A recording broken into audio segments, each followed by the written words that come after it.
read Roy's article, and he used the word leper colony, and I thought I'd die that the word was in there. I'm so phobic. And now I could say the word. And I go to the tropics. We traveled to the tropics. We traveled all over. Someday, I might meet a leper. I might go to India. You never know. That's the miracle of this program. So I might end up in L.A. one day. But so thank you, and thank you for giving me my life. And I never cease. There's a gal, Jean, who was here a lot, and she used to say, I'll never be sufficiently grateful. I will never be sufficiently grateful enough that God chose Roy to do this through as a vessel. And I know he's just a vessel because I'm just a vessel in Nashville. So I understand the vessel stuff. I understand just doing this stuff. But man, am I appreciative. And I never could verbalize it until someone came up to me who I care about in S-A program in Nashville a year after my operation and said to me how glad he was I was alive.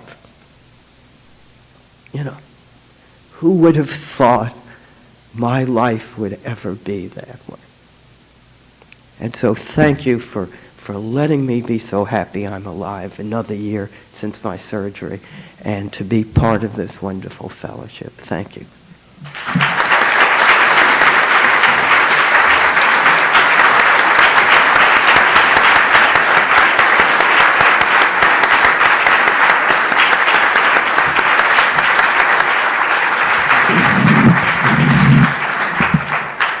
Thank you very much, Harvey.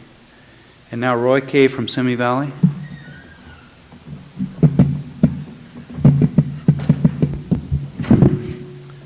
Hi, my name is Roy. I'm a sexaholic.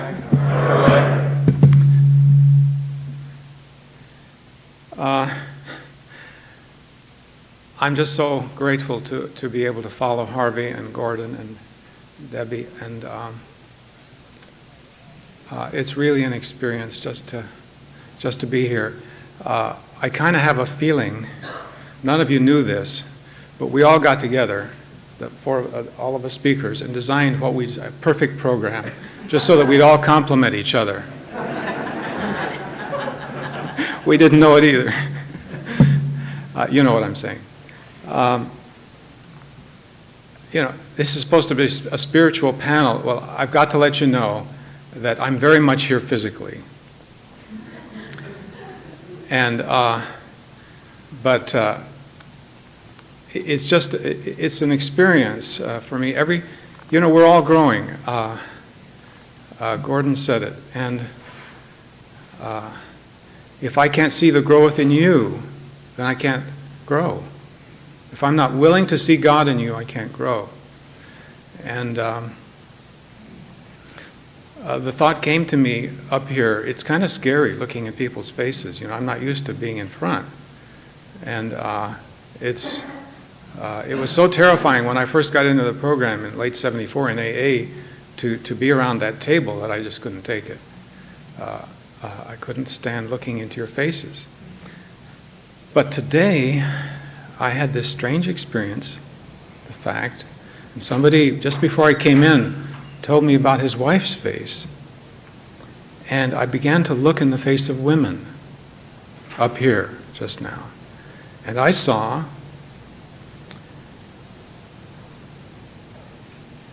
there's no way of describing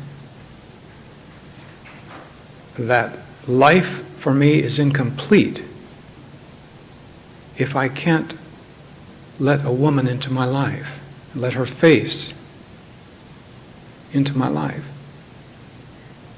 And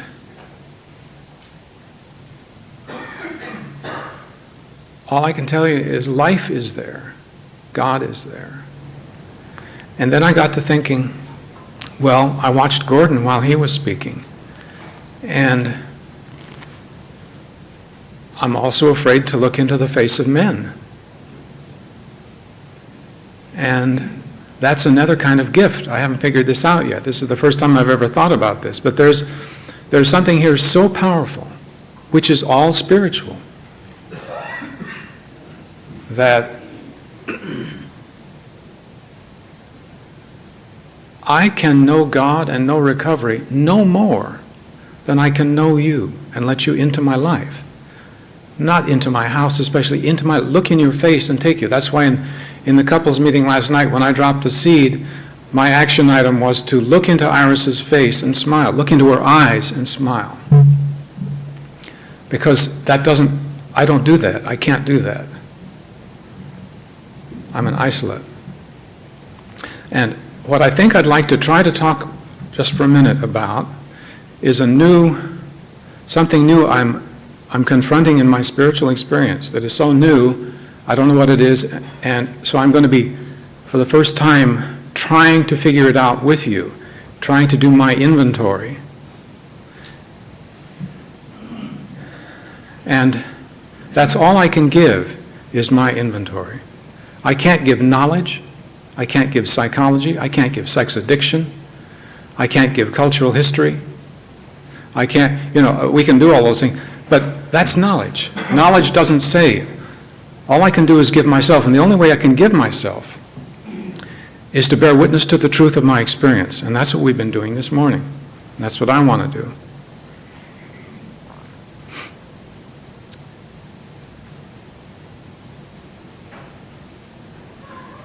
I'm coming to a conclusion, to a basic re-understanding of myself that I don't even know how accurate it is.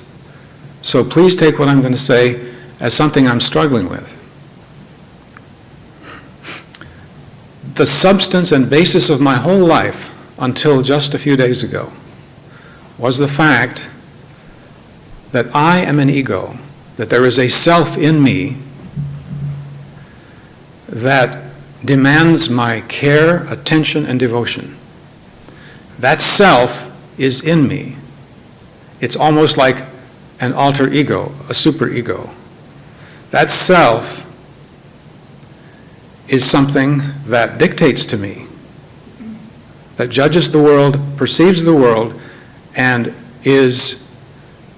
demands my attention, care, and devotion. I have unwittingly accepted that all my life. I see today that's a delusion.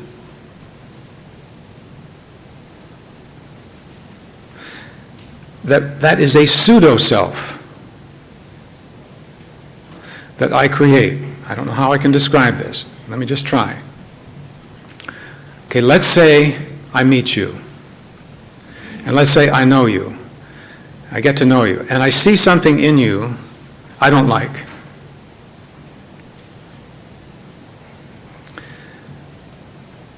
I create a pseudo-person in that instant.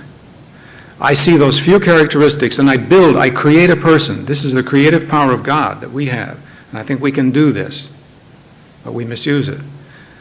My impression of you is built on those selective impressions. And so I create a pseudo-person, a pseudo-Iris, a pseudo-Harvey, a pseudo-Gordon, a pseudo-Bernie, a pseudo-Debbie. And this has characterized my entire being. Okay, now why do I have to create the pseudo-person? If we can understand this, this is the basis, this is the ultimate bedrock under our addiction. I have to misperceive the reality of your being to keep love out, because I'm a child of God and the natural instinct of my spirit is love, is God, who is my Father, the creator of my spirit. But somehow in childhood, sometime, I don't know how, it doesn't matter how, I chose to shut love out. And I have a hunch most of us did the same thing. And to do that I have to create an entity to take its place.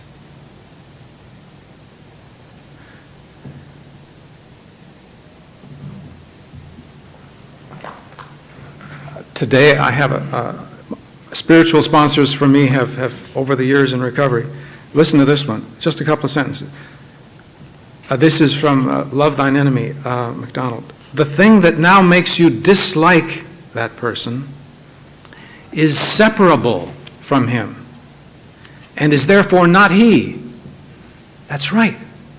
What makes me dislike you, the cause of my resentment, the reason for shutting God out and creating a pseudo-person and thereby validating my pseudo-self and that ego that does not exist, that is a delusion, a creation of my will to take the place of God. It's not you. It's not you. Here's another sentence.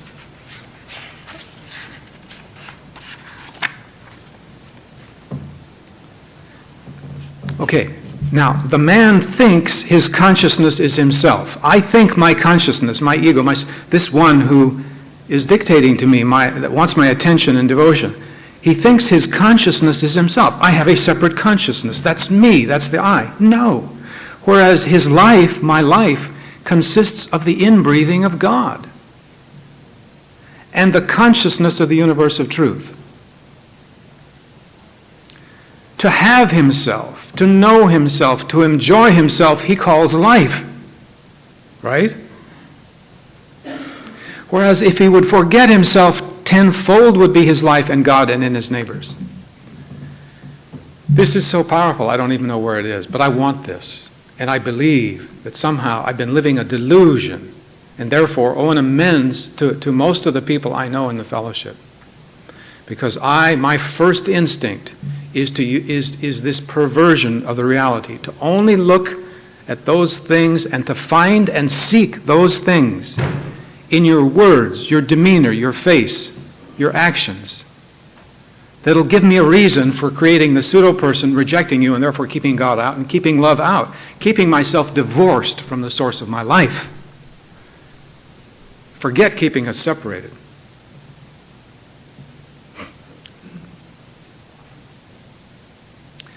That's why the essence of this program, Bill says, is deflation of ego at depth.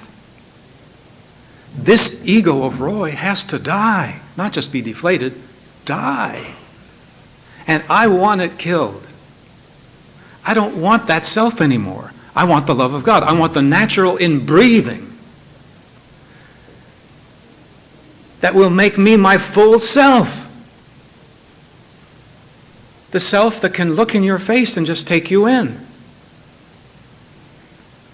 This began to dawn on me a couple of years ago when this 4-year-old next door would come knocking on my door when I'm in the middle of great thoughts.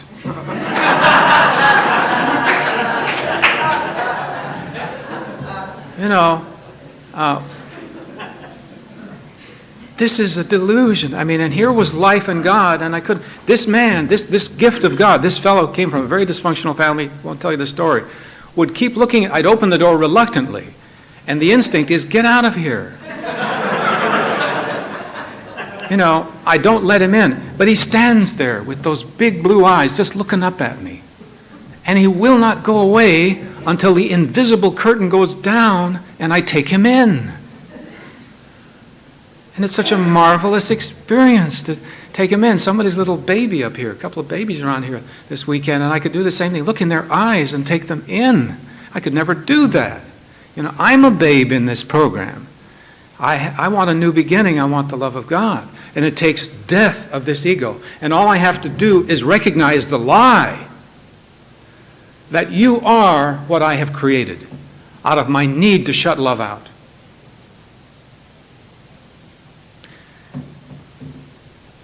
Iris isn't here. I don't know what she's doing. She's probably out there talking to somebody else. But she when our son got married last year, we gave them a wedding present, and Iris has started watercolors, and so she did an iris.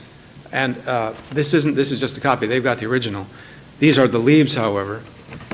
And so she asked me to write some words for the card for an iris. And so I wrote these words. And this, amazingly, she said, and she found this in the storage. Huh? Oh, she's here? Oh. Just before we came, she found this going through the junk that I had left around somewhere, I don't know, in the unused bedroom, by which you're all invited. Anyone's there, that unused bedroom you can stay in. Anyone here.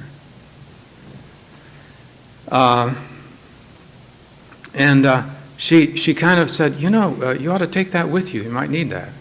And my first reaction is, what is she talking about?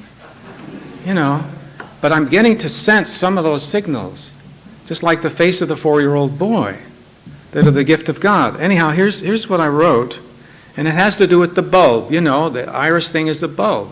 Okay. Consider this lovely iris bloom, the stages along its life's precarious way. A drab, misshapen little bulb, anonymous and withering, wrapped tightly in itself alone, destined to leave its solitariness in hope for something better. Burial in earth's dark womb, this unlovely lump, believing that losing self means gaining beauty. Now the life embrace of soil and sun bring drastic change as elemental nature works its awesome way. Painfully defensive wrappings yield to dissolution. Fearful change. But soon from that relinquishment, mysteriously, a single slender shoot emerges, pushing upward, groping for the light, and finally breaking through, gasps exultingly in the new resurrection. How quickly stalk and leaves arise to energize transfiguration. And from sheer joy of feeling sun, buds spring forth through womb placenta wrapped and blind to break through their imprisoning shrouds. The miracle was taking place inside all along. And the energy of flower life bursts forth in glorious blossom faces, smiling open to the sky, full color fresh, and radiant with joy. And life is like this lovely iris bloom. Its stages no less needing faith to bear the 1,000 natural shocks along its sometimes painful odyssey toward celebration, the mystery of life, and love.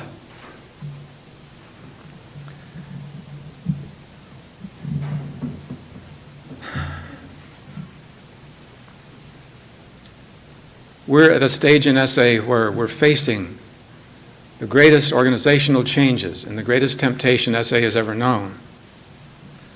That is to create a system.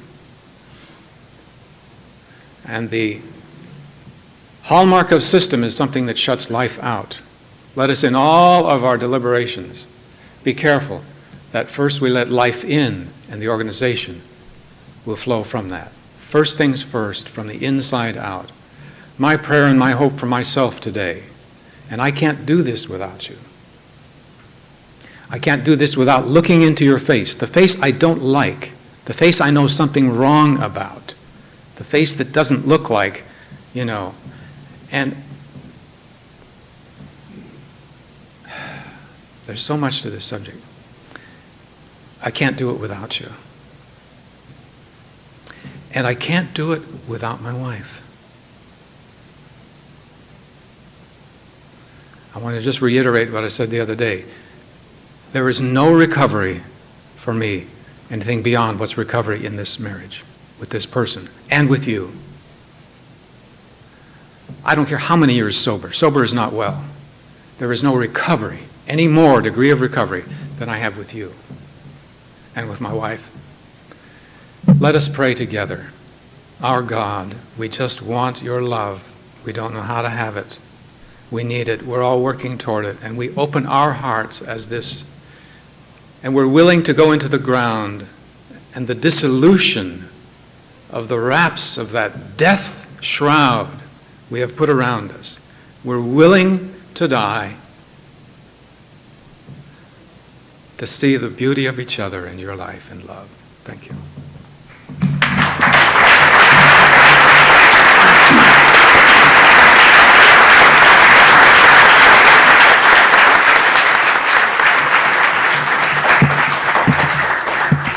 Thank you, Roy.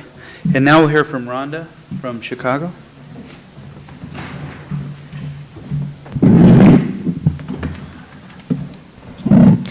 Hi, my name is Rhonda. I'm a grateful recovering member of S-Anon. And I feel very grateful and privileged to be here with you, my sick compatriots.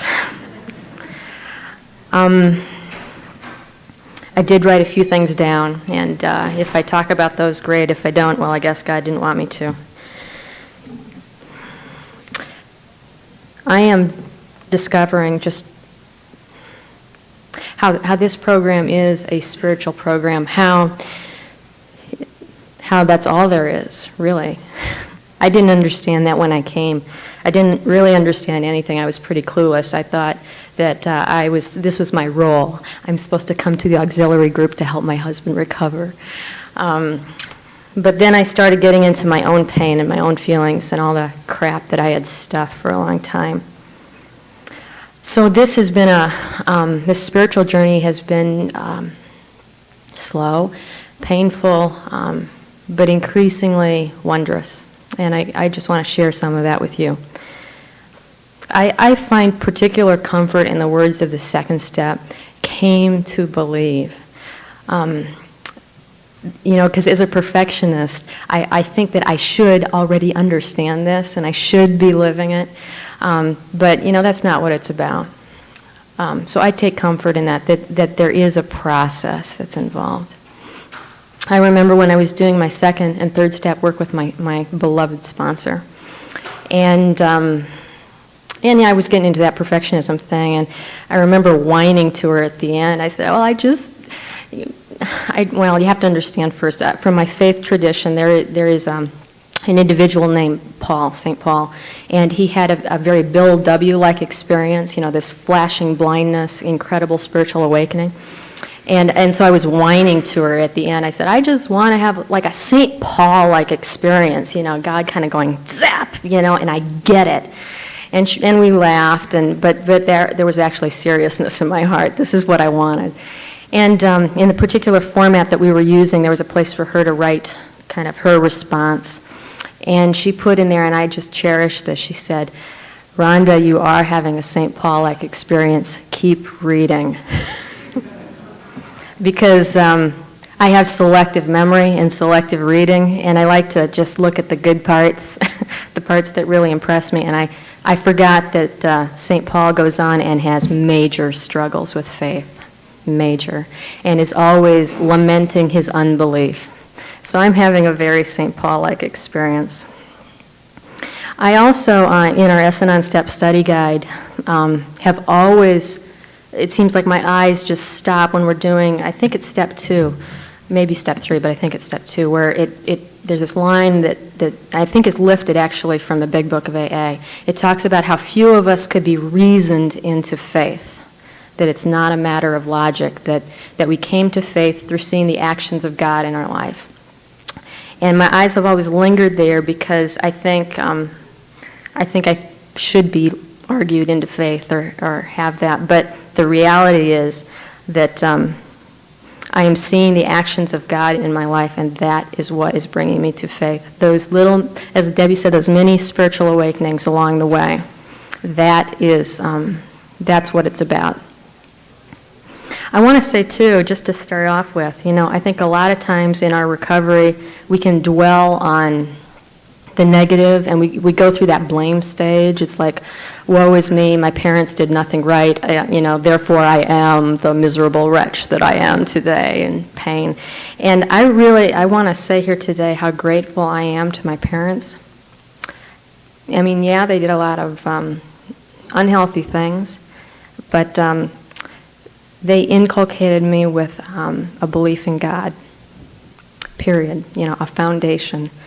Now, that God looked a heck of a lot like my dad, kind of distant, emotionally unavailable, provider, but not there. So today I'm changing that, but I'm real grateful that I had that basic belief. That's never been a problem for me, and I see a lot of people struggle with that, so I'm really grateful for that. But as I said, my faith and my spiritual awakening has come slowly over time, and I want to share a few of those things with you. I heard a long time ago in program, how there are no coincidences, there are just God incidences. And I didn't understand what that meant at first, but I understand now, and I want to share a few of those God incidences from my life with you. It is no coincidence that I came to recovery in Nashville. I live in Chicago now, but I started in recovery in Nashville, and prior to that, I lived in Washington, D.C. I came to recovery 7 months after my husband and I were married because his life went to the toilet in a big way. And I just got to go along for the ride. And the amazing thing about that is it was kind of, there was no reason we should have been in Nashville. The company he worked for and works for is based there, but we could have been a lot of other places because we got married. I was going back to school. I had my choice of a number of cities, and we just kind of ended up in Nashville. And the reason I say that there's no coincidence here is what better place to come to recovery in this program, particularly 5 years ago, than Nashville. If I would have come to recovery in Chicago 5 years ago, I probably wouldn't have come to recovery. There was just about nothing there. But yet I was in Nashville, of all places. That I was, another little God incident here, I was at university there, and I went to the counseling center when this all came down, and I said, I need help. My husband needs help. How do I get it for him? And they referred me to a therapist in town who I now know to be really one of the, in a practical sense, one of the top experts in the country on this. And I dogged her for a week and got a hold of her, and she said, well, I'd like to see him, but I can't. I have a 4-month waiting list. And that was my first clue that this was maybe something real and something bigger than what in my mind I thought it was. But it's no coincidence. And it's no coincidence that she said, I'd like you to come to my office, pick up this packet of information, and I'd like you to both go to these meetings on Thursday night.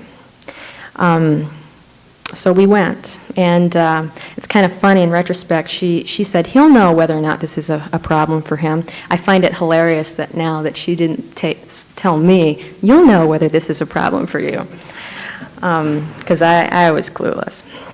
I find it no coincidence. It's a God incidence that I have the sponsor I have. She is the perfect person for me, and I would have never known that. She looks nothing like me. Her experience is totally different.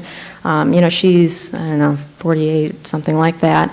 I'm 32. I'm from the north. She's from the south. She's married. There's nothing in common with us. And she came up to me one day at a meeting, and she said, I don't know what your situation is, but I relate a lot to you. I know we're different, but I'm wondering if you'd be willing to sponsor me. I was like, excuse me? Who are you talking to? Not me. So we've actually co-sponsored each other. And she's been the perfect person for me, the gentle, nurturing soul, female soul that I did not have growing up.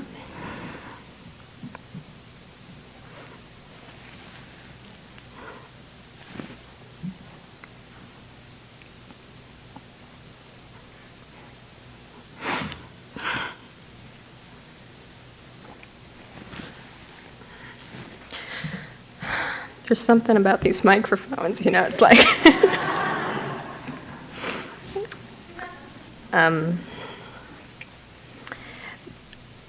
Likewise, it's no coincidence, it's a God incidence. The therapists that I've had, they have been the perfect people for me.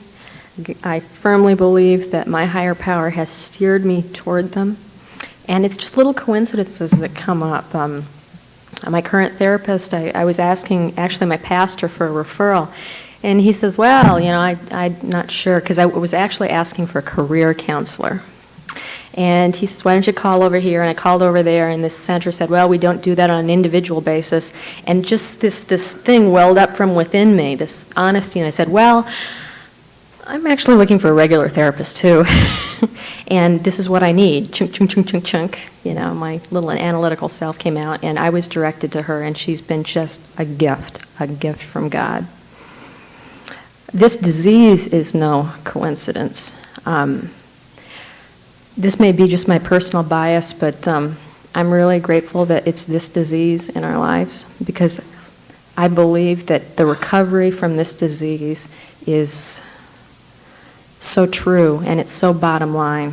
I have seen a lot of people in recovery, and in fact I've got a sponsee right now who came from Al-Anon.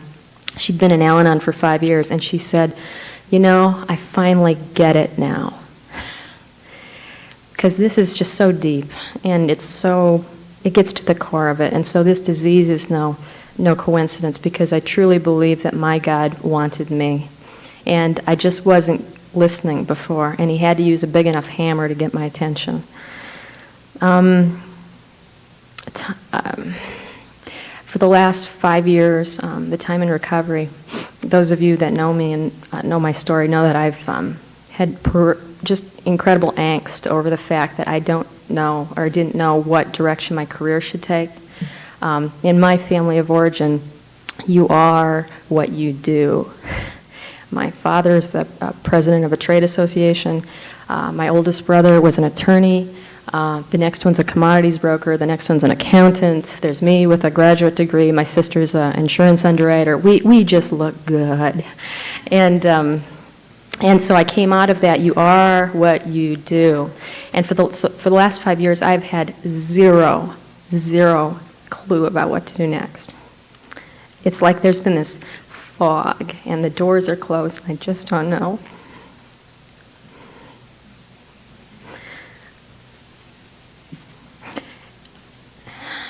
And that's been hard. Because it's like bucking the family tradition. But I'm here today to say that my higher power, my God, has an impeccable sense of timing. Because while the last 5 years have passed by and I've struggled with other things, I've been struggling with this issue too. And I think that my higher power was wanting to drain me of the whole idea that I am what I do. And it took a while. And I'm really grateful that today I have some direction finally within the last 6 months. And it's real clear. The fog has lifted. There's been insight, and I see the open doors. And I'm grateful.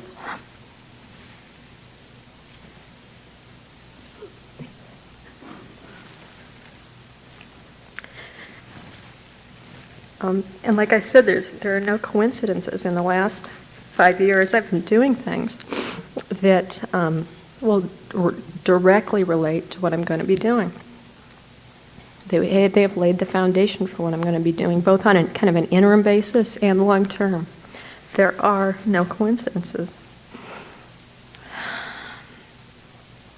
Finally, in terms of coincidences, I truly believe that I'm married to the person I'm supposed to be married to.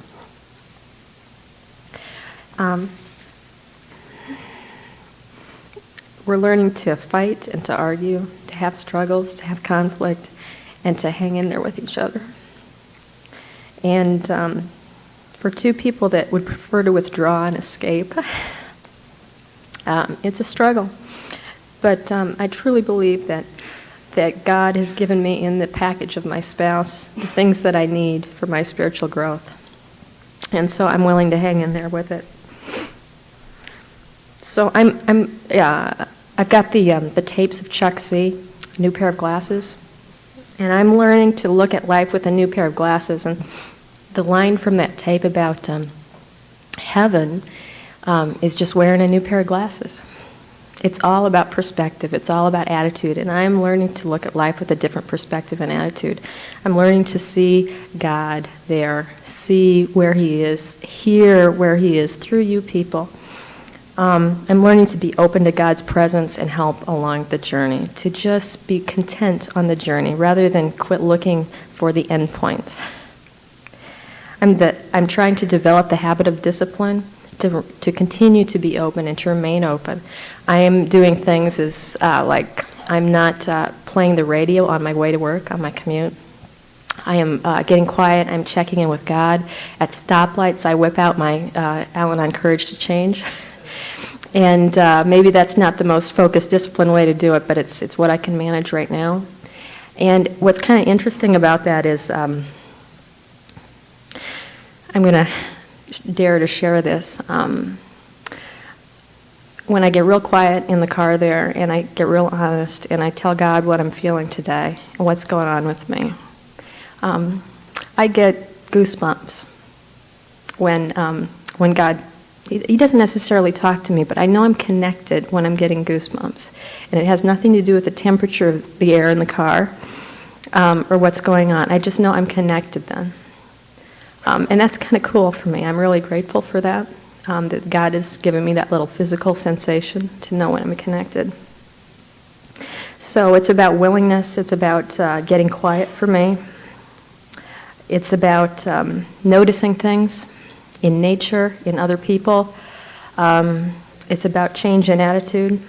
It's about working the steps for me. God speaks to me through those steps and through the open door. I'm trying to actively practice the presence of God in my life. I really appreciate what Nancy A. says about when she hears the sirens, the fire truck or ambulance going by, and says a prayer for the people. And therefore, but the grace of God go I. Help those people in need. But mostly, I guess I'm trying to remember that it's progress, not perfection, because that's my deal. I just want to do it perfectly, and God's not speaking to me, and all this in my head. I'm trying to let go of that and to just be in the present and be in the moment. And I will finish this with this. I'm so grateful for these conferences, because every 6 months I get to come and get a little reality check. And I see the growth in other people. I see Debbie, and I remember where she was 6 months ago, and I see where she is today. And yeah, I see the pain, and I see the sorrow, the grief, and the sadness, but I also see that serenity and strength to know what she's gone through in the last 6 months and go, wow, but she's still here. And she is still strong and serene. I get reality checks that way. I remember, Lee, wherever Lee G is, because she came about the same time I did, and how much pain she was in, and to see her today. So I'm real grateful for all of that and for you. I'm so grateful that Harvey was sick enough to help start S-A in Nashville, because without that, Nancy wouldn't have been there, and my life wouldn't have been impacted like it has been. And that I couldn't have gone to Chicago then and been impacted by the people that are there, by the Pams and the Frans and all the people that are there and that have touched my life, because that is God's action through those people. Thank you so much for letting me share with you and for being here. Thanks.